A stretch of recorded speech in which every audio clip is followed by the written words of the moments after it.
అందరికీ నమస్కారం. కొత్త కథలోకి స్వాగతం. ఈ కథ పేరు స్వప్నాల రహస్యం. రచన ఎంఆర్ఎన్ ప్రసాదరావు గారు. 1986లో ఈ కథ ప్రచురించబడింది. ఇది ఒక హర్రర్ స్టోరీ. చదువుతున్నది దేవి. ఈ కథ మీకు నచ్చినట్టయితే తప్పకుండా లైక్ చేయండి. ఏవండి, మీకోసం ఎవరో వచ్చారు అన్నది ప్రవీణ. డిటెక్టివ్ రాజా చదువుతున్న పుస్తకాన్ని పక్కన పెట్టి ప్రశ్నార్థకంగా చూశాడు. ఆమె చెప్పింది అతను వినలేదు. మీకోసం ఎవరో ఒక అమ్మాయి వచ్చింది, అందంగా ఉంది, నవ్వింది ప్రవీణ. అది సరే కానీ నువ్వు ఈ వెస్ట్రన్ డ్రెస్ మానేసాయి అంటూ దగ్గరగా వచ్చాడు రాజా. ప్రవీణ పూర్తిగా యూరోపియన్ డ్రెస్లో ఉంది. కౌబాయ్ ప్యాంటులో నిలువు చారలు, ఫుల్ స్లాక్ టక్ చేసింది. రాజా దగ్గరగా వచ్చి ఆమె నడుం చుట్టూ చేతులేసి తన హృదయం మీదకి లాక్కుని, ప్రవీ, రోజురోజుకి నీ అందం పెరిగిపోతోంది, నన్ను పిచ్చివాణ్ణి చేసేస్తోంది అంటూనే ఆమె లేత పెదవుల్ని తన పెదవుల్లో బిగించాడు. ప్రవీణ విడిపించుకుని, రాజా, బయట మీకోసం ఆమె కాచుకుంది అన్నది. ఆమెకు అతని కౌగిల్లోంచి విడిపోవాలనే లేదు. అయినా తప్పదు. ఎప్పుడూ ఇద్దరు ప్రాణానికి ప్రాణంగా ఉంటారు. వాళ్ల ప్రేమకి రాత్రి పొగలు అడ్డురావు. సారీ అన్నాడు రాజా. చిలిపిగా చూశాడు ఆమెని. ప్రవీణ నవ్వి ఆమెను లోపలికి పంపిస్తానే అంటూ బయటికెళ్ళింది. రాజా కుర్చీలో కూర్చుని సిగరెట్ వెలిగించుకొని పొగ రింగులు రింగులుగా వదిలాడు. 2 నిమిషాల్లో ప్రవీణ ఒక ఆమెను వెంటబెట్టుకొని వచ్చింది. ఆమె వస్తూనే రాజాకు నమస్కరించింది.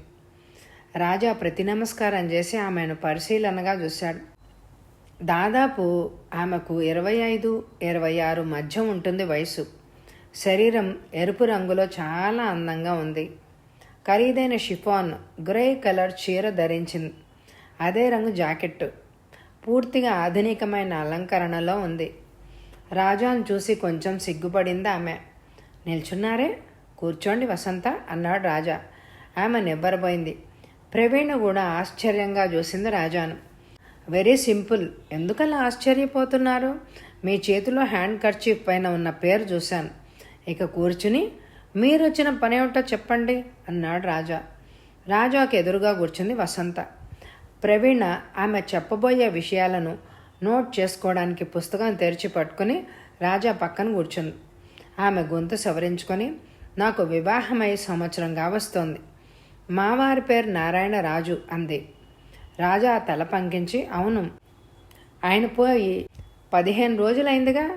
ఆయన లాంటి సంఘసేవకుణ్ణి పోగొట్టుకోవడం దేశానికి చాలా లోటు అన్నాడు. ఆమె తిరిగి చెప్పడం ప్రారంభించింది. మావారికి 60 ఏళ్ళు. దారిద్ర్యంతో నాకు పెళ్లి చేయలేక మా నాన్న నారాయణ రాజుగారికి 3వ భార్యగా నన్నిచ్చి పెళ్లి చేశారు. పెళ్ళైన నెల రోజుల్లోనే మా నాన్న పోయారు. అమ్మ చిన్నప్పుడే పోయింది. నాని చెప్పుకోదగ్గ వాళ్ళెవ్వరూ లేరు నాకు. నారాయణరాజు గారు నన్ను ఎందుకు పెళ్లి చేసుకున్నారో తెలియదు. చాలా ప్రేమగా చూసేవారు. అనుభవించడానికి కోట్ల కొద్దీ డబ్బులున్నా నా వయసుకు కావలసిన సుఖం దొరకలేదు. నేను ఎక్కువగా చదువుకోలేదు. బెంగళూరు నుంచి మద్రాసుకు ప్రయాణం చేస్తున్న వారి కారు ఘోర ప్రమాదానికి గురైంది. చెట్టుకు గుద్దుకొని పెట్రోల్ మండి కారు అంటుకుంది. మాకు డ్రైవర్ లేడు. ఆయన స్వయంగా కారు నడుపుతారు. ప్రమాదం జరిగిన కొన్ని గంటల్లో నేను, ఆయన స్నేహితులు అక్కడికి చేరుకున్నాం. కానీ ఆయన కడసారి చూపు కూడా నాకు దక్కలేదు. నేను చేరుకోవడానికి 3 గంటల క్రితమే ఆయన ప్రాణం పోయింది. శవం ఎక్కువసేపు చూడలేకపోయాను. శరీరం మొత్తం కాలిపోయింది. ముఖం ఆనవాళ్లు కూడా సరిగ్గా తెలియనంతగా భయంకరంగా కాలిపోయింది. ఆయన చనిపోయిన తర్వాత తెలిసింది, ఆస్తంతా నా పేర వ్రాసిపోయారు. కండిషన్స్ ఏమీ పెట్టలేదు. నాకు ఎలాగూ సుఖం లేకున్నా ఆయన నన్ను ఒంటరిదాన్ని చేసిపోయినందుకు నేను చాలా బాధపడ్డాను. వసంత 2 నిమిషాలు మౌనంగా ఊరుకుని మళ్ళీ చెప్పడం ప్రారంభించింది. మొన్న ఒక భయంకరమైన సంఘటన జరిగింది. మా ఇంట్లో 3 నౌకర్లు. వాళ్ళంతా కిందే పడుకుంటారు. నాకు మేడపైన పడుకోవడం ఇష్టం లేక కింద రూమ్లోనే పడుకున్నాను. నా బెడ్రూమ్లో తోడు ఎవ్వరు లేరు. ఒంటరిగానే పడుకున్నాను. మధ్యరాత్రి నాకు మెలకు వచ్చి లేచి కూర్చున్నాను. టక్ టక్ అన్న శబ్దం వినిపిస్తోంది. ఆశ్చర్యంగా మరోమారు జాగ్రత్తగా విన్నాను. అవును, నేను మోసపోవడం లేదు. ఆ చప్పుడు నాకు బాగా పరిచయమైందే. అది మా వారి బూట్ల చప్పుడు అని ఆగింది వసంత. ఆశ్చర్యంగా వింటోంది ప్రవీణ. రాజా చిన్నగా నవ్వి చెప్పండి అన్నాడు. వసంత గొంతు సవరించుకుంది. నాకు గుండె నిబ్బరం ఎక్కువ. అలాంటి వాతావరణంలో పెరిగాను నేను. అయినా ఆ క్షణం గుండె గొబగొబలాడింది. మళ్ళీ మెట్లెక్కుతున్నట్టే వినిపించింది చప్పుడు. నేను మొండి ధైర్యంతో నైట్ గౌన్ తొడుక్కుని రూమ్ నుంచి బయటకు వచ్చాను. కింద నుంచి చూస్తే మా వారి గది కనిపిస్తుంది. ఎవరూ లేరు, కానీ గది తలుపులు తెరిచుంది. ఆశ్చర్యంగా పైకెళ్ళాను. పైన వరండాలో 0 వోల్ట్ బల్బు గుడ్డిగా వెలుగుతోంది. ఆ సమయంలో మా పనివాళ్లను లేపాలన్న ఆలోచన కూడా రాలేదు నాకు. గుండె దిటవు పరుచుకుని లోపలికి చూశాను. సమాధానం లేదు. తలుపు పక్కనే స్విచ్ ఉంటుంది. ఒక అడుగు లోపలికేసి లైట్ వేశాను. నా పిచ్చిగాని ఎవ్వరూ లేరు లోపల. ఒకవేళ తాళం వేయడం మర్చిపోయానేమో. లోపలున్న ఒక కుర్చీ పడిపోయింది. లోపలికెళ్ళి దాన్ని సరిగ్గా పెట్టాను. నా పక్కన ఏదో శబ్దమైంది. వెనక్కు తిరిగాను. అంతే, గుండె ఆగిపోయినంత పనైంది.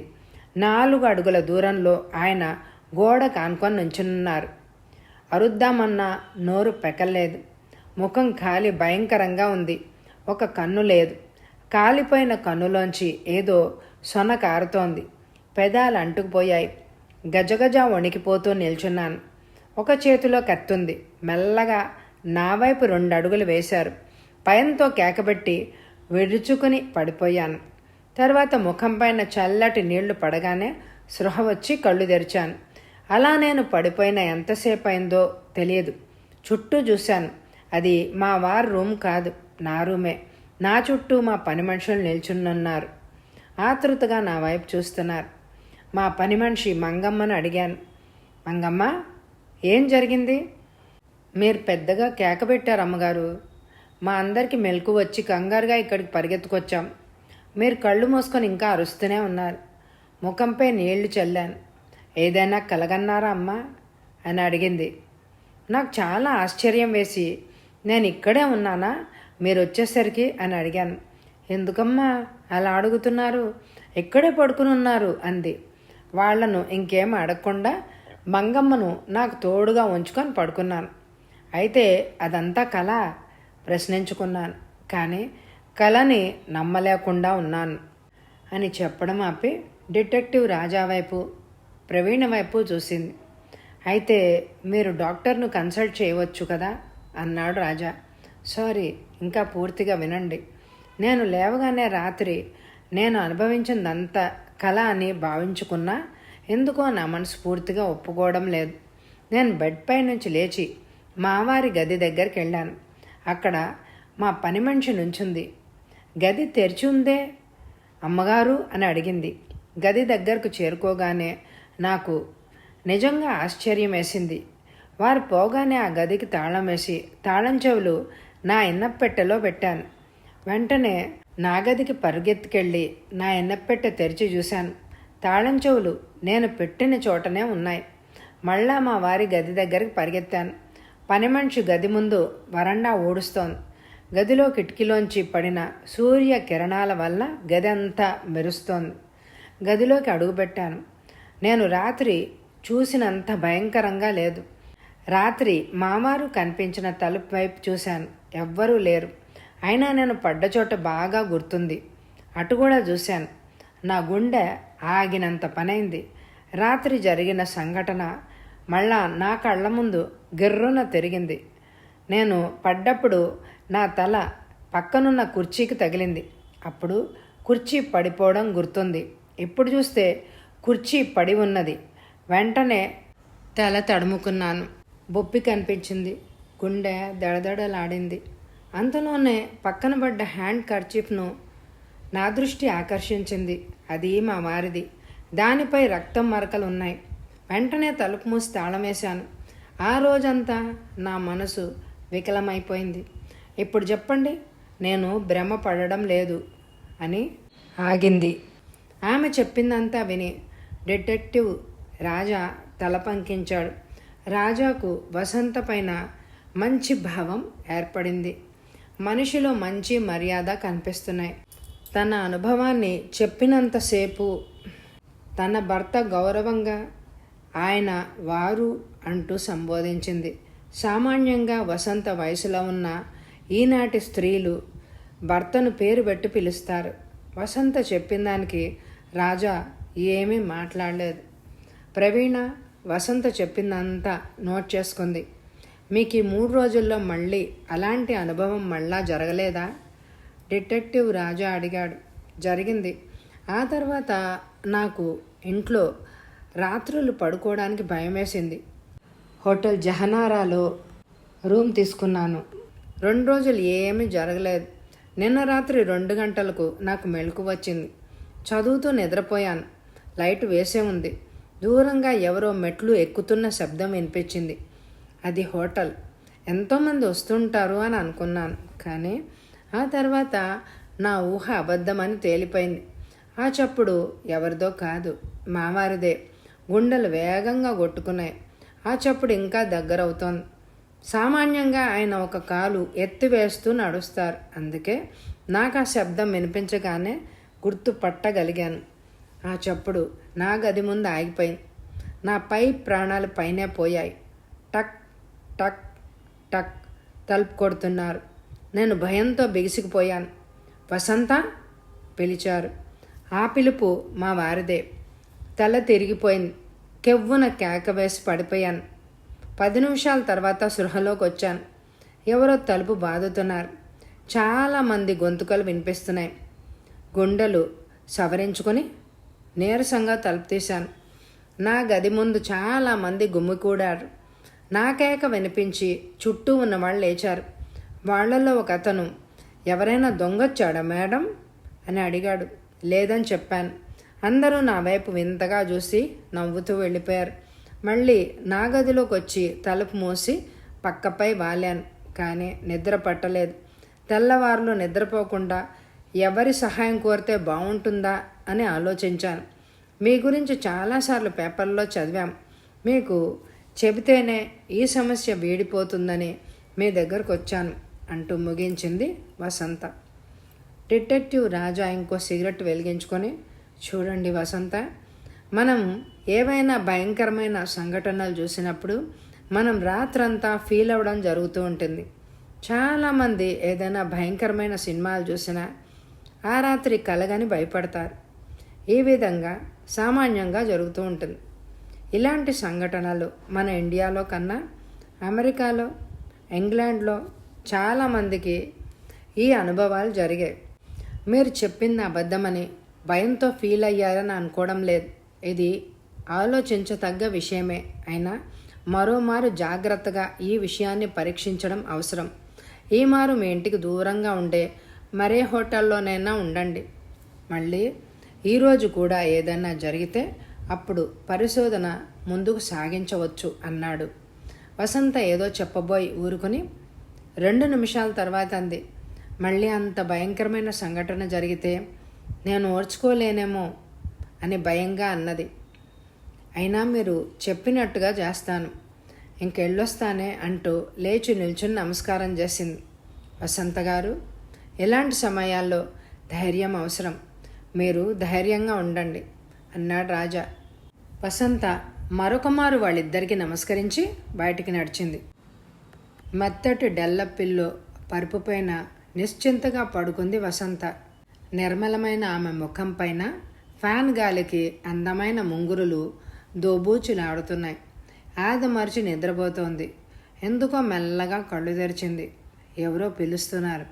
వసంత, వసంత, ఎవరో మరోమారు పిలిచారు. జాగ్రత్తగా వింది. ఎవరిదో కొత్త గొంతు, మధురంగా ఉంది. పిలుపు వినిపించిన వైపు చూసింది. ఆశ్చర్యపోయింది. తన ఎదురుగా ఒక యువకుడు నిల్చునున్నాడు. సుమారు 22 ఏళ్లుంటాయి. బంగారపు రంగులో బలమైన అతని శరీరం మెరుపులు కురిపిస్తోంది. ఆడవాళ్లను అతి సులువుగా ఆకర్షించే అందమైన ముఖం అతనిది. ఉంగరాల జుట్టు, కొన్ని వెంట్రుకల్ని నుదురుపైకి లాక్కున్నాడు. అందమైన అతని ముఖానికి ఆ వెంట్రుకలు ఇంకా అందాన్ని తెచ్చాయి. ఎత్తుగా పొంగిన అతని ఛాతీ అతను వేసుకున్న టెర్లింగ్ షర్ట్లో స్పష్టంగా కనిపిస్తోంది. కొన్ని క్షణాలు అతని అందాన్ని చూసి ముగ్ధురాలైంది వసంత. వసంత అంటూ ఆమె పడుకున్న మంచం దగ్గరగా వచ్చాడు. అతని పిలుపు 1000 వీణలు మీటినట్టు అతి మధురంగా ఉంది. కానీ ఆమె సమాధానం కోసం ఎదురు చూడకుండానే అతడు మంచం పైన కూర్చుని మృదువుగా ఆమె చేయి తీసుకొని నిమిరాడు. వసంతకు గిలిగింతలు పెట్టినట్టయింది. ఆమె ముఖం పైన గబగబా ముద్దుల వర్షం కురిపించాడు. వసంత ఉక్కిరి బిక్కిరై విచక్షణ జ్ఞానాన్ని కోల్పోయింది. తను యవ్వనంలోకి అడుగుపెట్టి 16 ఏళ్ళైనా తనకు శరీర సౌఖ్యం అంతవరకు లభించలేదు. తనకు పెళ్ళైన భర్త నుంచి ఆ సుఖాన్ని పొందలేకపోయింది. పురుషుడికి స్త్రీకి ఉన్న సంబంధం అతను వసంతకు చవి చూపిస్తున్నాడు. వసంతకు తాను చేస్తున్న పని తప్పని తెలుసు. అయినా అతని జుట్టులోకి తన వేళ్లను పోనిచ్చి తల నిమురుతోంది. అతను ఎవరో ఆ క్షణం తెలుసుకోవడానికి ప్రయత్నించలేదు. ఏమిటో అయిపోయింది. అతని ముఖాన్ని, అందమైన ఆ కళ్ళను చూస్తూ తనను తానే మర్చిపోయింది. ఏదో అడగాలనుకుంది, కానీ అతని పెదవులు తన పెదవుల్లో అంటుకుపోయాయి. అతన్ని వారించాలని అనుకుని పెనుగులాడబోయింది. కానీ సమయం మించిపోయింది. తనలో అతను కలిసిపోయాడు. తనకు ఇంతకుముందు ఆ అనుభవం లేదు. జీవితంలో అదే మొదటి అనుభవం, మొదటి మారు. వసంతకు మత్తు కలిగింది. తాను చేసింది ఎంత తప్పు పనో గుర్తుకు రాగానే ఆమెకు తెలియకుండానే కళ్ళల్లో నీళ్లు గిర్రుమని తిరిగాయి. వసంత, ఎందుకు ఆ ఏడుపు? ఆ యువకుడు అడిగాడు కంగారుగా. అతను అలా అనగానే ఇంకా ఏడుపు ఎక్కువై వెక్కి వెక్కి ఏడుస్తోంది. ఆదుర్దాగా వసంత ముఖం తన చేతుల్లోకి తీసుకుని ఆమె కన్నీరు తుడుస్తూ, వసంత, ఎందుకు ఏడుస్తున్నావు? చెప్పవు? దీనంగా అడిగాడు అతను. చెడిపోయాను. నా శీలం కల్మషమైంది. నేను ఇంకా బ్రతికి ఎందుకు అని మళ్ళా ఏడుస్తోంది. వసంత, అలా బాధపడకు. నేను చూడలేను. నువ్వు కల్మషం కాకుండా వివాహం చేసుకుంటాను. వసంత అన్నాడు. అదెలా సాధ్యం? నేను నీకన్నా దాదాపు 4 ఏళ్ల పెద్దదాన్ని. ఎలా చేసుకుంటావు? అతని కళ్ళల్లోకి చూస్తూ అడిగింది వసంత. ఆ సందేహం నీకు అక్కర్లేదు వసంత. నిన్ను గాఢంగా ప్రేమిస్తున్నాను. మన మధ్య నీ వయసు అడ్డురాదు. నన్ను నమ్ము. వసంత చేయబట్టుకొని దీనంగా అన్నాడు అతను. నిజంగానా? వసంత కళ్ళు ఆనందంగా మెరిశాయి.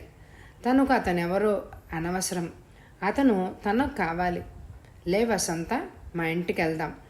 భగవంతుడి సన్నిధిలో నిన్ను వివాహం ఆడతాను అంటూ సమాధానం కోసం ఎదురు చూడకుండా ఆమె చేయి పట్టుకొని లేవదీసి విడిపోయిన ఆమె చీర అందించాడు. వసంతకి ఇంకా ఆలోచనలు లేవు. ఇంకేం మాట్లాడకుండా చీర కట్టుకొని తలదూకుంది. అతను వసంత చేయి పట్టుకుని హోటల్ బయటికి తీసుకొచ్చాడు. బయట ఎవ్వరూ లేరు.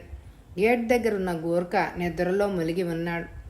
పిండారబోసినట్టు వెన్నెల చల్లగా కురుస్తోంది. అతను వసంత నడుము చుట్టూ చెయ్యేసి దగ్గరికి లాక్కుని ఇంకొంచెం ముందుకు నడిచాడు.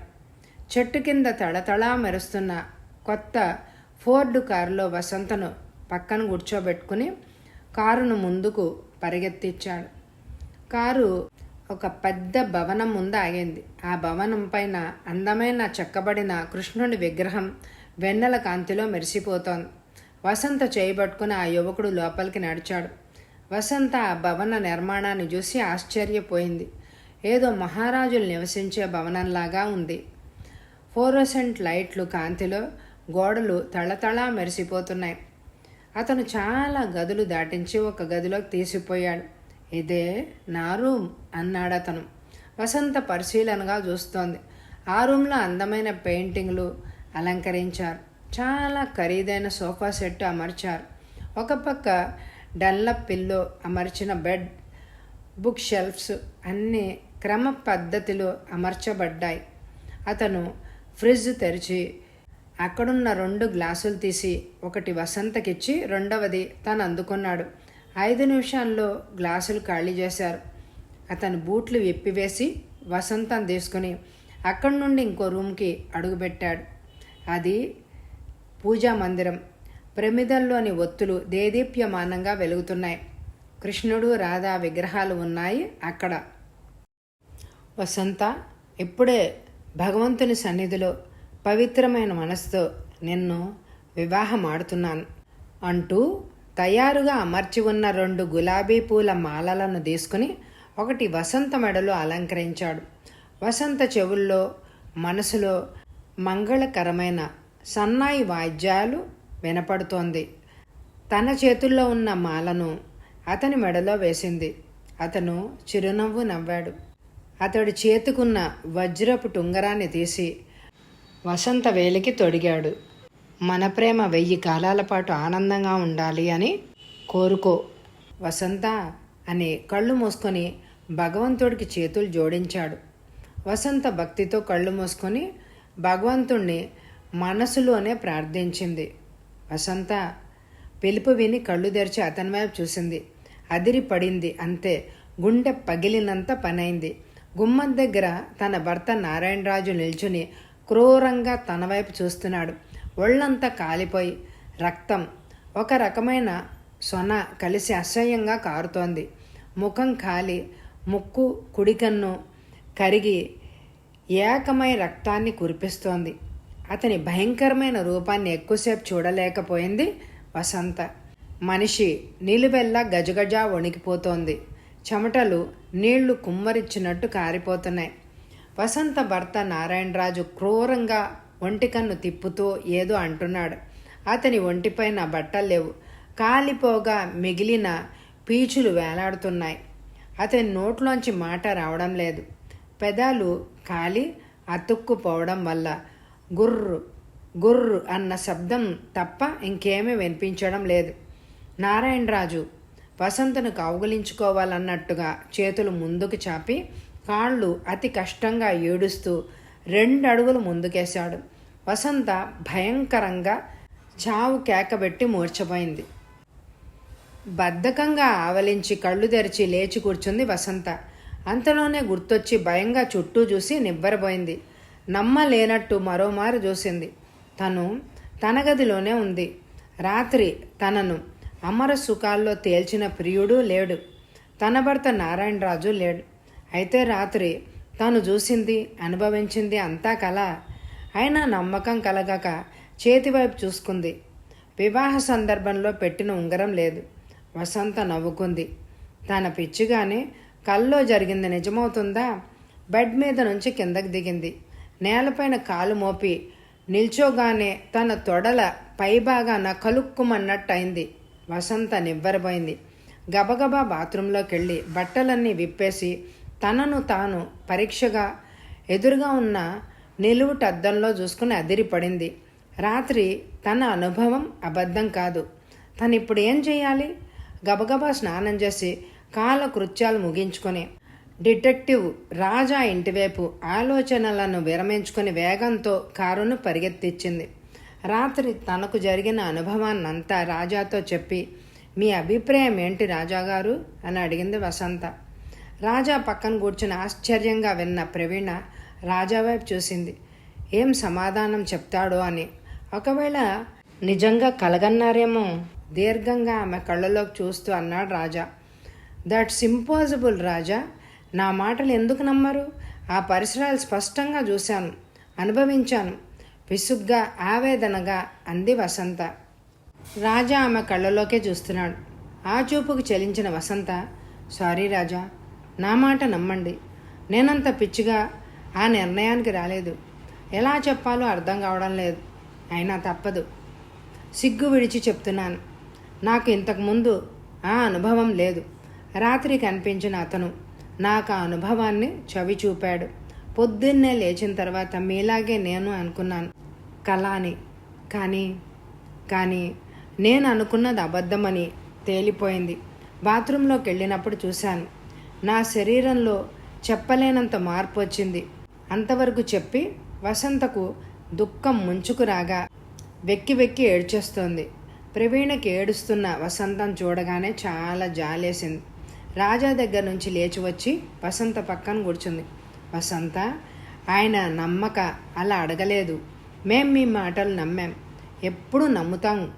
అయితే వివరాలు కావాల్సినందువల్ల మిమ్మల్ని అడగక తప్పలేదు.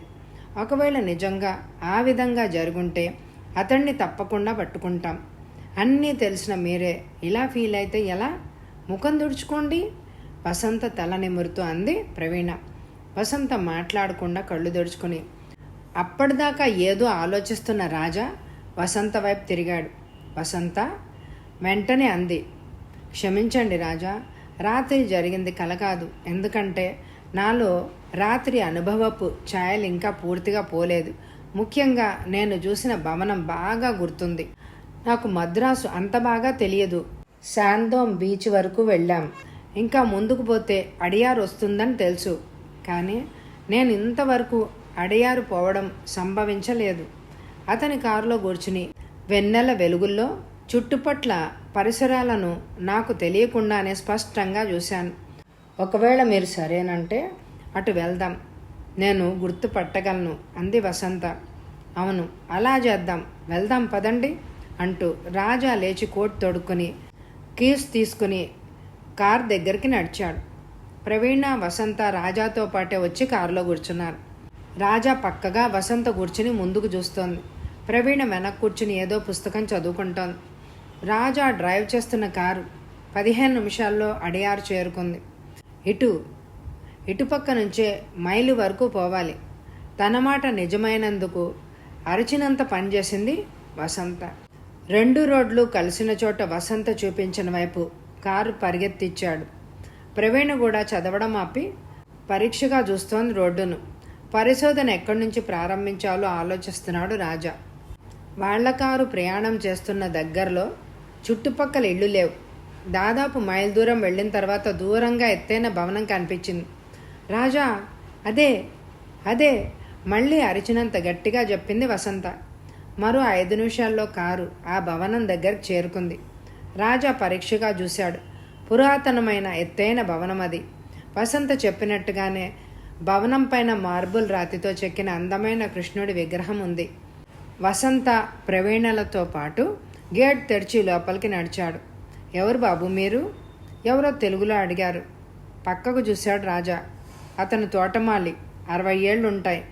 ఏం లేదు తాత, ఈ భవన సౌందర్యం గురించి విని చూసిపోవడానికి వచ్చాం. ఇక్కడ ఎవరెవరు ఉంటారు తాత అని అడిగాడు డిటెక్టివ్ రాజా. దొరల్లా ఉన్న వాళ్ళని చూస్తూ, ఎవరు లేరు బాబు, ఆ మూల పాకేసుకుని నా కంటికి రెప్పలా ఈ భవనాన్ని కాపాడుతున్నాను అన్నాడు తోటమాలి.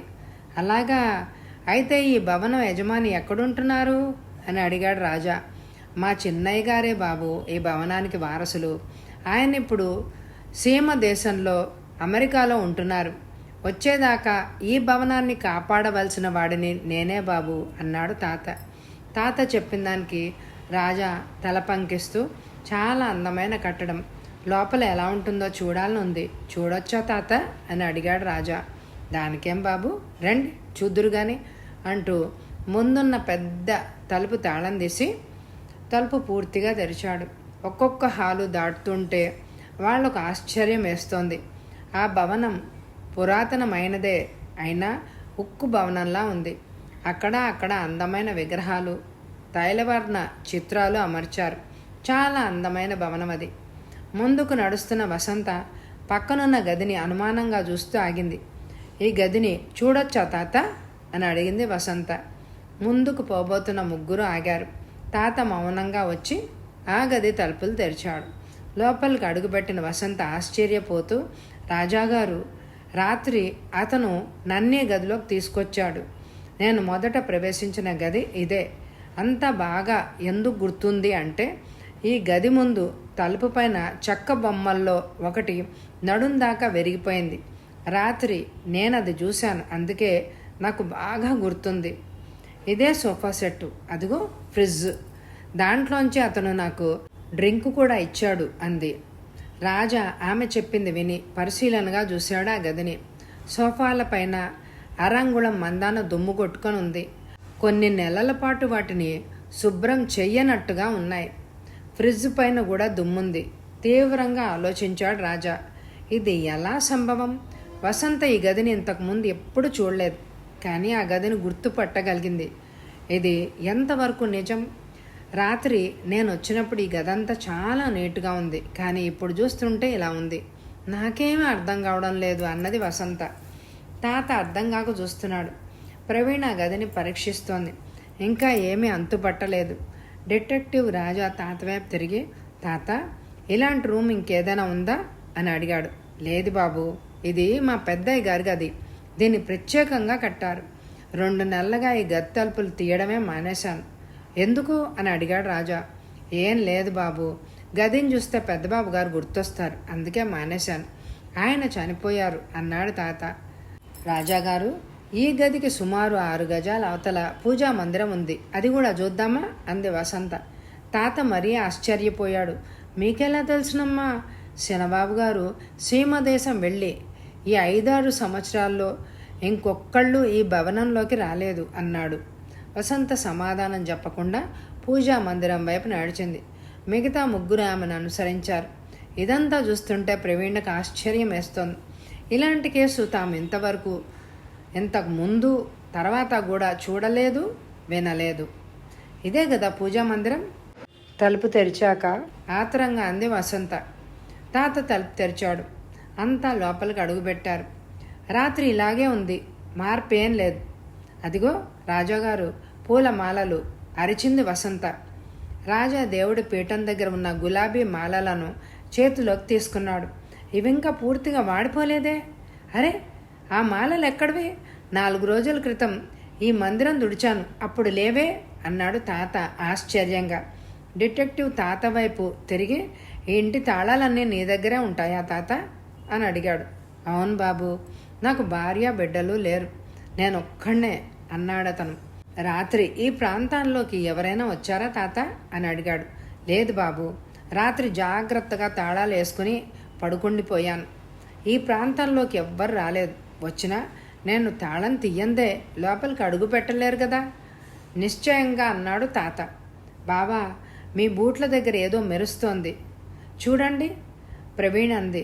రాజా వంగి దాన్ని చేతిలోకి తీసుకున్నాడు. అది ఉంగరం. వసంత వైపు చూశాడు. వసంత దేవుడి విగ్రహం దగ్గర నుంచునుంది. వసంత, రాత్రి అతను నీ వేలికి తొడిగిన ఉంగరంలోని రాయి ఏ రంగుది? రాజా తను గుప్పెట్లో పెట్టుకున్న వజ్రపు ఉంగరం వైపు చూస్తూ అడిగాడు. వసంత అక్కడి నుంచే సమాధానం ఇచ్చింది. లేత నీలం రంగు అంటూ దగ్గరగా వచ్చింది. రాజా ఉంగరం ఆమెకు చూపించాడు. వసంత ఆశ్చర్యంగా ఆ ఉంగరాన్ని అందుకుంది. అవును, ఇదే. చూసారా, నేను చెప్పలేదు, రాత్రి ఎలాగో జారి పడిపోయింది. ఇప్పుడు చెప్పండి రాజా, నేను కన్నది కళ, నేను భ్రమించానా అడిగింది వసంత.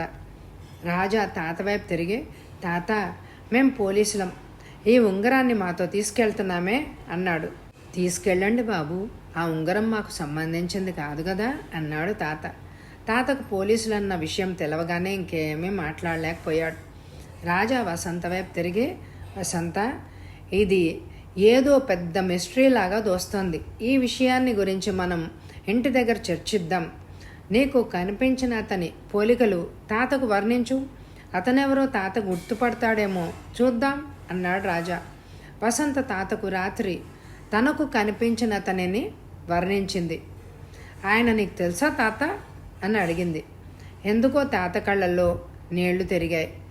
పై తుండుతో కళ్ళొత్తుకుంటూ, ఆయన మా పెద్దబాబు గారమ్మ, బంగారం లాంటి తండ్రి. 22 ఏళ్లన్నా నిండకముందే మమ్మల్ని అందరినీ అన్యాయం చేసిపోయారు. అదేదో మాయదారు జబ్బు చేసి మర్నాడే చచ్చిపోయారు. పేరు రమేష్ బాబు అన్నాడు. 3 నివ్వరబోయారు. వసంత పక్కన బాంబులు పేలినట్లు అదిరిపడింది. అతను చనిపోయాడా? అయితే తను రాత్రి అనుభవించిన సుఖమంతా ఒక దెయ్యం వల్ల? వసంత ముఖం పాలిపోయింది. ఇది ఎలా సంభవం? మీ పెద్దబ్బాయి గారు చనిపోయి ఎన్నాళ్ళవుతోంది తాత? డిటెక్టివ్ రాజా అడిగాడు. 10 ఏళ్ళు దాటింది బాబు. వసంతకి ఏం అనడానికి పాలుపోలేదు. 5 నిమిషాల తర్వాత అంతా బయటకు వచ్చారు. మాకు చాలా సహాయపడ్డావు తాత, మేము వెళ్ళొస్తామే అన్నాడు రాజా. అసలేం జరిగింది బాబు? కుతూహలంగా అడిగాడు తాత. మీ పెద్దబాబు గారు రాత్రి అమ్మాయిని తీసుకుని వచ్చి పూజా మందిరంలో పెళ్ళాడాడు అని నివ్వరబోయి నిల్చున్న తాత చేతుల్లో 5-10 రూపాయలు కాగితాలుంచి మళ్ళీ కలుసుకుంటామే తాత అంటూ కారులో కూర్చున్నాడు. ప్రవీణ్ ఆ కారుని డ్రైవ్ చేస్తోంది. వసంత నిర్వికారంగా రాజా పక్కన కూర్చుంది. రాజా వసంత భుజంపైన చెయ్యేసి, కంగారు పడకండి వసంత, రేపటితో ఈ మిస్టరీ అంతు తేల్చేస్తాను అన్నాడు. వసంత మాట్లాడలేదు. నిజంగా తనకు మానభంగం జరిగిందా? ఒకవేళ కళ అయితే పూలమాలలు, ఉంగరం, ముఖ్యంగా తను భవనాన్ని ఎలా గుర్తుపట్టగలిగింది? బాధతో చేత్తో కణతలు నొక్కుంటూ వెనక్కి వాలి కళ్ళు మూసుకుంది. డిటెక్టివ్ రాజా కోట్ జేబులోంచి భవనంలో దొరికిన ఉంగరాన్ని చేతుల్లోకి తీసుకొని చూశాడు. మేలిం బంగారంతో చేయబడ్డది. రాజా ఆలోచనలు కారు చక్రాల్లా గిర్రున తిరుగుతున్నాయి. వసంతకు జరిగిన అనుభవం నిజం అని తేలిపోతోంది. అయితే దెయ్యాలు ఉన్నాయా? లేకపోతే 10 ఏళ్ల క్రితం చనిపోయిన జమీందారు కుమారుడు రమేష్ వసంతను వివాహం ఆడడం ఎలా జరిగింది?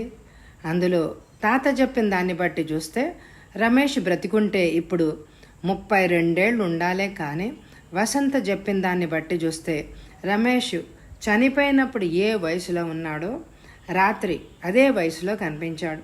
రాజా ఎటూ నిర్ణయం చేయలేక సిగరెట్ తీసి వెలిగించుకున్నాడు. వసంత, ఈరోజు కూడా మీరు మామూలుగానే మీ రూమ్లో పడుకోండి. ఈరోజు నేను మీ వెన్నంటే ఉంటాను, మరేం భయం లేదు. మీ స్వప్నాల రహస్యం రేపటితో తేలిపోతుంది అన్నాడు రాజా. వసంత మాట్లాడలేదు. ఆమె రాజా చెప్పినట్టుగా చేయదలుచుకుంది. ఇప్పుడు మీ ఇంట్లో ఎవరుంటున్నారు? మళ్ళీ అడిగాడు రాజా. నేను మా నాన్నగారి ఇంటికి వెళ్తున్నానని చెప్పి నౌకర్లకి సెలవు ఇచ్చి వెళ్ళిపోమన్నాను. ఇప్పుడు ఎవ్వరూ లేరు అంది. వసంత, నువ్వేం భయపడకు. ఈరోజు నీకు తోడుగా ఎవరైనా లేడీ సర్వెంట్ను పడుకోబెట్టుకో అన్నాడు రాజా. అలాగే రాజాగారు, మీరు నా వెంట ఉండి రక్షిస్తానంటే ఎలాంటి విషమ పరిస్థితి వచ్చినా నేను భయపడను అన్నది వసంత. వసంత ఆ రోజు తనకు తోడుగా ఒక లేడీ సర్వర్ను ఉంచుకుంది. ఆమె పేరు లిల్లీ. 20 ఏళ్ల వయసు, అందంగా ఉంటుంది. అది ఇది మాట్లాడే చివరకు నిద్రాదేవి ఒడిలో ఒరిగిపోయింది వసంత. రాత్రి 11 గంటలైంది. కానీ లిల్లీకి నిద్ర రావడం లేదు. ఆమెకు ఉత్సాహంగా ఉంది. వసంతకు ఒక్కరోజు తోడుగా ఉంటే 50 రూపాయలు ఇస్తాంది. ఇంతవరకు తనకెవ్వరూ అంత డబ్బు ఇవ్వలేదు. అలా అనుకుంటూ ఉత్సాహంగా ఇంగ్లీష్ నవల ఒకటి తీసి చదువుకుంటూ కూర్చుంది లిల్లీ. డబ్ డబ్ అంటూ శబ్దం వినిపించింది. పక్కకు చూసింది, ఎవరూ లేరు. వాచి చూసింది, 2 అవుతోంది. అబ్బా, పుస్తకం చదవడంలో టైం తెలియలేదు అని అనుకుంది. ఆ రూమ్లో టేబుల్ లైట్ మాత్రమే ఉంది. లైటు కాంతి గుండ్రంగా టేబుల్ పైన పడుతోంది. మిగతా భాగం అంతా పూర్తి చీకటి కాకపోయినా మసగ్గా ఉంది. డబ్ డబ్ డబ్, ఎవరో మనిషి వస్తున్న చప్పుడు. లిల్లీ లేచి వెళ్ళి తలుపు పక్కగా ఉన్న కిటికీ దగ్గర నిల్చుని చప్పుడు ఎవరిదా అని చూస్తోంది. పక్కనున్న మరో తలుపు తెరుచుకుని అతి ప్రయత్నం పైన మెల్లగా నడుస్తూ లిల్లీ వెనగ్గా వచ్చి చేతిలో ఉన్న పదునైన కత్తిని లిల్లీ వెన్నులో పొడిచి త్వరగా బయటికి నడిచాడు వసంత భర్త నారాయణరాజు. కిటికీలోంచి బయటికి చూస్తున్న లిల్లీకి తన వెన్నులో ఏదో పొడుచుకున్నట్టు అనిపించి నివ్వరబోయింది. అంతలోనే ఆమె నరాలు స్వాధీనం తప్పాయి. తన వెన్నులో దిగింది కత్తి అని తెలుసుకోవడానికి ఆమెకి ఎక్కువ టైం పట్టలేదు. బాధతో మెలికలు తిరిగిపోతూ వెనుతిరిగి ముందుకు చూసింది. అప్పుడే గదిలోంచి బయటికి వెళ్ళిపోతున్న నారాయణరాజు మసగ్గా కనిపించాడు. అతనెవరో తనకు తెలియదు. అరుద్దామంటే బలం చాలడం లేదు. అని మూలుగుతూ 4 అడుగులు ముందుకేసి నిశ్చింతగా పడుకున్న వసంత పైన వాలిపోయింది. తన పైన ఏదో బరువు పడ్డట్టు అనిపించగానే అదిరిపడి లేచింది వసంత. తన పైన పడిందెవరో అర్థం కాలేదు. చేతికి అందుబాటులో ఉన్న స్విచ్ నొక్కింది. ఫ్లోరోసెంట్ బల్బు కాంతివంతంగా వెలిగింది. వసంత తనపైన పడిన లిల్లీని చూసి గావు కేక పెట్టింది. లిల్లీ వెన్నులోంచి వెచ్చటి రక్తం వసంత నడుంపైన కారింది. కొన్ని క్షణాల పాటు దిమ్మెరపోయి వెంటనే భయపడింది. లిల్లీని ఎవరో పొడిచేశారు. ఆగకుండా రక్తం ఇంకా కారుతూనే ఉంది. వసంతకు జాలేసింది. తనకు తోడుగా పడుకున్నందుకు. పాపం, ఆమె బలైంది. త్వరగా తన చీర చింపి రక్తస్రావం కాకుండా కట్టుకట్టి పెట్టికోట్తోనే కంగారుగా బయటికి పరిగెత్తింది. ఇంకా ఆమెలో భయం పోలేదు. వెనుతిరిగి తన రూమ్ వైపు చూస్తూ ముందుకు అడుగు వేసింది. అంతే, భుజం పైన ఎవరిదో చెయ్యి వచ్చి పడింది. కెవ్వున అరవబోయింది. ఇంకొక చెయ్యి నోరు మూసింది. భయంతో గజగజ వణుకుతూ నింపాదిగా చూసి ఆశ్చర్యపోయింది. అతను ఎవరో కాదు, డిటెక్టివ్ రాజా. గుడ్డి వెలుతురు అతని ముఖం పైన పడుతోంది. రాజా ఆమెను వదిలి ఏం జరిగింది అని అడిగాడు. వసంత భయంగా జరిగింది వివరించి లిల్లీని చూపించింది. రాజా లోపలికొచ్చి లిల్లీ నాడిని చూశాడు. ప్రాణం ఉంది. ఫోన్ ఎత్తి డాక్టర్కి ఫోన్ చేసి హోటల్ పేరు వివరాలు తెలిపాడు. తన షర్ట్ ఆమెకిచ్చి వసంతను తీసుకొని బయటికి పరిగెత్తాడు. వసంతకు అర్థం కాలేదు. అయినా రాజాని అనుసరించింది. హోటల్కి కొంత దూరంలో ఉన్న కారు దగ్గరికి పరిగెత్తాడు రాజా వసంతతో పాటు.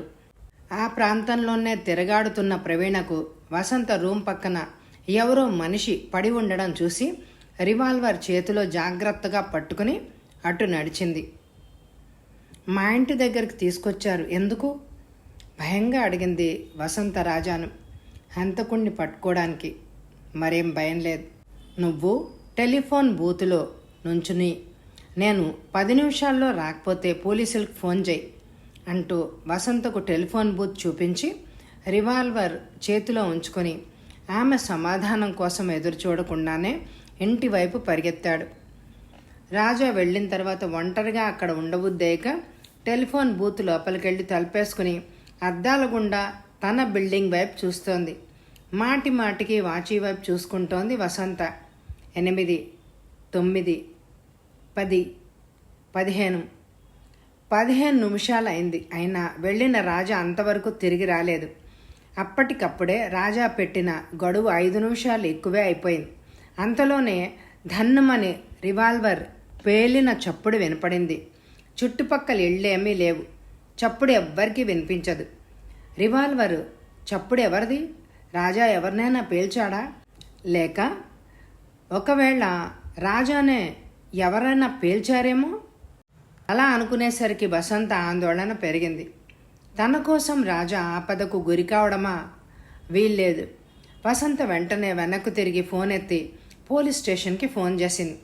సమాధానం రాలేదు. అవతలి వైపు నుంచి కనీసం బెల్ అయినా మోగలేదు. వసంత అనుమానంగా ఫోన్ వైపు చూసింది. ఆమెను వెక్కిరిస్తున్నట్టుగా తెగిపోయిన వైరు ఫోన్కి వేలాడుతోంది. ఆమె ఆలస్యం చేయదలుచుకోలేదు. ఆ సమయంలో అర్థం కాని మొండి ధైర్యం ఆమెలో ప్రవేశించింది. ఏమైనా సరే తను భయపడకూడదు. రాజా కోసం తన ప్రాణాలైనా అర్పించడానికి సిద్ధపడాలి. వెంటనే కోటలాగా కనిపిస్తున్న తన ఇంటి వైపు పరిగెత్తింది. బార్లా తెరిచి ఉన్నాయి తలుపులు. లోపలికి ప్రవేశించింది. ఇల్లంతా నిశ్శబ్దంగా ఉంది. హాల్లో లైటు వెలుగుతోంది. మేడపైన ఎవరో మూలుగుతున్న శబ్దం వినిపించింది. మట్ల వైపు పరిగెత్తింది. మట్ల దగ్గర రివాల్వర్ పడుంది. అది ఎవరిదో తెలియదు. రాజాదేమో. ఆ రివాల్వర్ తీసుకోవాలన్న ఆలోచన ఆమెకు రాలేదు. రాజా విషయమే కంగారుగా ఉంది. గబగబా మెట్లెక్కి పైకి చేరుకుంది. మూలుగు తన భర్త గదిలోంచి వినిపిస్తోంది. కొన్ని నిమిషాల పాటు ఆమెకు తెలియకుండానే గజగజ వణికిపోయింది. గుండె నిబ్బరపరుచుకుని గదివైపు నడిచింది. తలుపులు తీసే ఉన్నాయి. లోపల లైటు వెలుగుతోంది. వసంత గది దగ్గరకు చేరుకోగానే మూలుగు ఆగిపోయింది. రాజా మెల్లగా పిలిచింది. అయినా సమాధానం రాలేదు. ఆమె ముఖం గంభీరంగా తయారైంది. ఆ పరిస్థితుల్లో ఆమె భయపడదలుచుకోలేదు. గది లోపలికి ధైర్యంగా అడుగుపెట్టింది. ఎవ్వరూ కనిపించలేదు. ఎవరో పోట్లాడుకున్నట్లు కుర్చీలు బల్లలు చిందరవందరగా పడిపోయి ఉన్నాయి. అక్కడ వసంత అర్థం కాక అలాగే చూస్తూ ఉండిపోయింది. ఉన్నట్టుండి ఆమె భుజం పైన ఒక చేయి పడింది. మామూలుగా కాదు, బలంగా. అదిరిపడి వెనక్కు తిరిగింది. భయంగా వెనక్కుపోయి గోడ కానుకుని బెత్తరపోయి చూస్తోంది. ఆమెకు మాట పెగలడమే లేదు. వసంత భర్త నారాయణరాజు ఆమె ఎదురుగా నిల్చునున్నాడు. ముందులాగా బట్టలు లేకుండా కాదు, ఫుల్ సూట్లో ఉన్నాడు. వసంత ఆశ్చర్యంగా చూస్తోంది. నారాయణరాజు వెళ్ళి దగ్గరగా ఉన్న సోఫాలో కూర్చున్నాడు. అప్పటిదాకా చేతిలో తిప్పుతున్న కత్తిని వసంత వైపుకు విసిరాడు. వసంత తన ప్రాణాలు పోతాయి అని అనుకుంది. కత్తి ఆమె తల పక్కన గోడకు అలంకరించిన ఆయిల్ పెయింటింగ్లో గుచ్చుకుంది. నారాయణరాజు భయంకరంగా నవ్వాడు. వసంత, నేనెవరో తెలుసా అని అడిగాడు. వసంత ఆశ్చర్యపోయింది. ఈసారి అతని పెదవులు అతుక్కొని లేవు, శుభ్రంగా మాటలొస్తున్నాయి. గుడ్లప్పగించి వణుకుతూ అలాగే చూస్తోంది. మళ్ళీ అతనే అన్నాడు, అవును, తెలియదు. ఎలా తెలుస్తుంది చూడు అంటూ ముఖం పైన నుదుటి దగ్గర వేళ్లు పెట్టి ముందుకు లాగాడు. మరుక్షణంలోనే ముఖం పైన ఉన్న ప్లాస్టిక్ కవర్ ఊడి వచ్చేసింది. వసంత ఆశ్చర్యపోయింది. తన కళ్ళను తానే నమ్మలేకపోయింది. అతనెవరో కాదు, డిటెక్టివ్ రాజా. మీరా? ఇంతకాలం నన్ను క్షోభపెట్టి నాకు మనశ్శాంతి లేకుండా చేసింది మీరేనా? ఎందుకు ఇలా చేస్తున్నారు? వసంత అడిగింది. రాజా భయంకరంగా నవ్వాడు. ఆగాగు, అప్పుడే తొందరపడుకు అంటూ మళ్ళా నుదుట పైన వేళ్లు పోనిచ్చి ముఖం పైనున్న మరొక కవర్ లాగాడు. అతనిప్పుడు రాజా కాదు. ఈసారి మరీ ఆశ్చర్యపోయింది. అతడికి దాదాపు 50 ఏళ్ళు ఉంటాయి. ఎర్రగా ఉన్నాడు. అతన్ని తనెప్పుడు చూడలేదు. వసంత అతని వైపు చూసి, ఎవరు నువ్వు అని అడిగింది. ఇప్పుడు ఆమెలో భయం లేదు. భయపడ్డానికి అతను చనిపోయిన తన భర్త నారాయణరాజు కాదు. అతను నవ్వి, చెప్తాను. అవును, చెప్పాలి మరి. నీ ప్రాణాలు పోయే ఆఖరు సమయంలో నా గురించి నువ్వు తెలుసుకోవాలిగా. నా పేరు రంగారావు.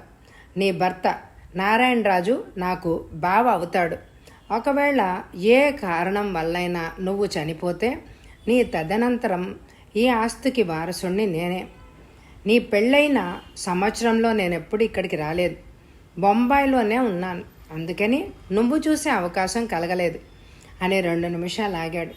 తిరిగి మళ్ళీ అన్నాడు, వసంత, నిజంగా నీ పైన నాకు ఎలాంటి ద్వేషమూ లేదు. నాకు కావాల్సింది డబ్బు. అందుకే నీ భర్త నీ పేరిట ఆస్తి రాశాడని నేను ముందే తెలుసుకున్నాను. అందుకే బెంగళూరు వెళ్తున్న నారాయణ రాజును నా దారు నుంచి తప్పించాను. అతని వేషంలో వచ్చి నిన్ను భయపెట్టాను. నువ్వు భయంతో గుండె పగిలి చావాలని నా ఉద్దేశం. కానీ నా ఊహ అబద్ధమైంది. అలా జరగలేదు. నీది మొండి ప్రాణం. నువ్వు భయపడ్డావు కానీ చావలేదు. డిటెక్టివ్ రాజాను నువ్వు సహాయం కోరావు. నువ్వు భయపడి చస్తే అనుమానం ఎవ్వరిపైకి రాదు. కానీ లాభం లేకపోయింది. అందుకని ఇప్పుడు నిన్ను చంపేసి ఆస్తితో గుట్టు చప్పుడు కాకుండా ఏ దూర దేశాలకో వెళ్ళిపోతాను అని చెప్పడం ఆపి అతడు నవ్వాడు. ఆశ్చర్యంగా అంతసేపు విన్న వసంత, నువ్వు నన్ను చంపలేవు. డిటెక్టివ్ రాజా నన్ను వెన్నంటే ఉన్నాడు. ఆయన నిన్ను పట్టుకొని దేర్తాడు అంది. అతను మరోమారు భయంకరంగా నవ్వి, నేను కొట్టిన దెబ్బకు డిటెక్టివ్ రాజా 2 గంటల దాకా కోలుకోడు అన్నాడు. వసంత నివ్వరబోయింది. అంతలోనే సర్దుకుని, మరి నాకు తోడుగా ఉన్న లేడీ సర్వర్ను ఎందుకు పొడిచావు అని అడిగింది. నాకు లేడీ సర్వర్ అని తెలీదు. గుడ్డి వెలుగులో నువ్వే అనుకొని పొడిచాను. నాకు కాస్త చత్వారం ఉంది అని లేచి నిల్చున్నాడు. వసంత, ఇప్పటికే సమయం చాలా వేస్ట్ చేశావు. ఈ ఆఖరి క్షణాల్లో నీ ఇష్టదైవాన్ని తలుచుకో. నిన్ను భగవంతుడు కూడా కాపాడలేడు అంటూ జేబులోంచి ఇంకొక కత్తి తీసి వసంత వైపు నడిచాడు. వసంత కళ్ళు మూసుకుని నిజంగానే తన ఇష్టదైవాన్ని ప్రార్థిస్తోంది. వసంత గుండెల్లో మరో క్షణంలో బాకు దిగుతుంది అనగా ఆగు అన్న సింహ గర్జన లాంటి ఆజ్ఞ ధ్వనించింది. రంగారావు బిత్తరపోయాడు. ఎత్తిన కత్తి దించాడు. వెనక్కి చూడలేదు. ఆగంతకుడిని ఎలా ఎదుర్కోవాలో ఆలోచిస్తున్నాడు. డిటెక్టివ్ రాజా రివాల్వర్తో నించున్నాడు. రంగారావు వెనకాల. రాజా తలకు కట్టుగట్టి ఉంది. రాజా వెటకారంగా నవ్వుతూ, రంగారావు, నన్ను కొట్టి వసంతను చంపి దూరదేశాలకు పారిపోదామని అనుకున్నావు. అందుకే ఇవన్నీ చేశావు. ఒకవేళ నువ్వు వసంతని చంపి దూరదేశాలకు పారిపోయినా నిన్ను పట్టుకొని ఉరికంబం ఎక్కిచ్చేవాడినే రాజా. అలా చెప్తుండగానే రంగారావు మెరుపులాగా వెనక్కి తిరిగి చేతిలో ఉన్న కత్తిని రాజా పైకి విసిరాడు. రంగారావు వెనక్కి తిరుగుతూ ఉండగానే జరగబోయే ప్రమాదాన్ని ముందే ఊహించిన రాజా చటుక్కున కిందకు వంగాడు. బాకు రివ్వున రాజా తల మీదుగా దూసుకుపోయి వెనకనున్న బీరువాకు తగిలి కింద పడిపోయింది. ఆలస్యం చేయకుండా రంగారావు రాజా పైకి దూకబోయాడు. రాజా చేతిలోని రివాల్వర్ 2 సార్లు భయంకరంగా మురిగి నిప్పులు గక్కింది. మరుక్షణంలోనే రంగారావు బాధతో అరుస్తూ నేల మీద పడి గిజగజా తన్నుకున్నాడు. ఒక బుల్లెట్ కాల్లోనూ 2వ బుల్లెట్ భుజంలోనూ దిగబడింది. అంతలోనే ప్రవీణ ఇన్స్పెక్టర్ను పోలీసులను వెంటబెట్టుకుని వచ్చింది. ఇన్స్పెక్టర్ రంగారావుకు బేడీలు తగిలించాడు. ఇన్స్పెక్టర్, నారాయణరాజు గారి చావుకి ఇతనే కారకుడు. రేపు కోర్టులో సాక్ష్యాధారాలు బయటపెడతాను, తీసుకెళ్ళండి అన్నాడు రాజా. ఇన్స్పెక్టర్ రంగారావును లేవదీస్తూ ఉండగా నాన్న నాన్న అంటూ 22 ఏళ్ల యువకుడు అక్కడ నిలబడ్డ వాళ్లను తోసుకుంటూ ముందుకొచ్చాడు. అన్నట్టు మరిచాను, ఇతనిని కూడా అరెస్టు చేయండి. నారాయణరాజు గారి హత్యతో ఇతనికి కూడా సంబంధం ఉంది అన్నాడు రాజా. ఇన్స్పెక్టరు ఆ యువకుడి చేతులకు బేడీలు తగిలించాడు. వసంత ఆ యువకుడిని చూస్తూనే ఆశ్చర్యంగా ముందుకొచ్చి స్కౌండ్రల్ అంటూ ఆ చెంప ఈ చెంప కోపం తీరేదాకా వాయించి ముఖం పైన ఊసింది. రాజా ఆమెను వారించలేదు. ఆమెను వారించబోయిన ఇన్స్పెక్టర్ను సైగ చేసి ఆపాడు. ఆ యువకుడు వసంత ముఖం చూడలేక ముందుకు కదిలాడు. ఎందుకంటే ఆ యువకుడే ఆ రోజు రాత్రి అంతకుముందే ఆ మాలికి మత్తిచ్చి ఆ ఇంటిని స్వాధీనం చేసుకుని వసంతను అక్కడికి తీసుకెళ్లాడు. ఆమెను రేప్ చేసిన యువకుడు అతనే. అతను కూడా తండ్రిలాగే హంతకుడు. నిన్ను రేప్ చేసినందుకు, నారాయణరాజును చంపినందుకు తండ్రితో పాటే అతడికి ఉరిశిక్ష పడుతుంది అని అన్నాడు. వసంత, అతని గురించి బాధపడుతున్నావా అని అడిగాడు రాజా. అతను ఒక దుర్మార్గుడు. నేనొక పెద్ద ఆపద నుండి గట్టెక్కినందుకు నాకు సంతోషం, ఏడుపు సమపాళ్లలో వస్తున్నాయి అంటూ కళ్ళు తుడుచుకుంది వసంత. ఆ తండ్రి కొడుకులిద్దరూ ఎన్నో నాటకాలాడి ప్రతి రాత్రి ఎన్నో ప్లాన్లు వేసి నన్ను చంపడానికి, భయపెట్టడానికి చూశారు. అటువంటి వాళ్ళు ఉరికంబం ఎక్కుతుంటే నాకు చాలా ఆనందంగా ఉంది అంది వసంత. అప్పుడే తెల్లవారుతోంది. సూర్యుని లేత కిరణాలతో పోటీ పడుతూ ఎర్రటి ఆకాశంపైన ఎగురుతున్న పక్షుల్ని ఉత్సాహంగా చూసింది వసంత. కథ సమాప్తం. ఈ కథ మీకు నచ్చితే తప్పకుండా లైక్ చేయండి. అలాగే వసంత భర్త పేరు ఏమిటి? వసంత కోసం మరణించిన ఆ సర్వెంట్ పేరు ఏంటి? ఈ నవలలోని విలన్స్ అయిన తండ్రి కొడుకుల పేర్లు ఏంటి? వీటికి సమాధానం మీ కామెంట్ ద్వారా తెలియచేయండి. Thank you very much my dear friends.